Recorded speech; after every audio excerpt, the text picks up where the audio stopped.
بسم اللہ الرحمن الرحیم۔ السلام علیکم ورحمۃ اللہ وبرکاتہ۔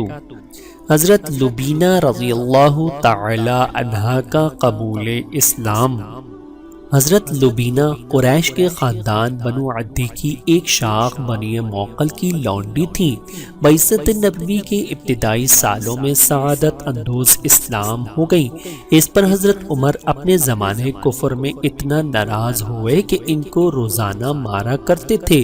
جب مارتے مارتے تھک جاتے تو کہتے، میں تجھ پر رحم کی بنا پر نہیں بلکہ اس وجہ سے چھوڑ دیا کہ تھک گیا ہوں، اب بھی اس نئے دین اسلام کو ترک کر دے۔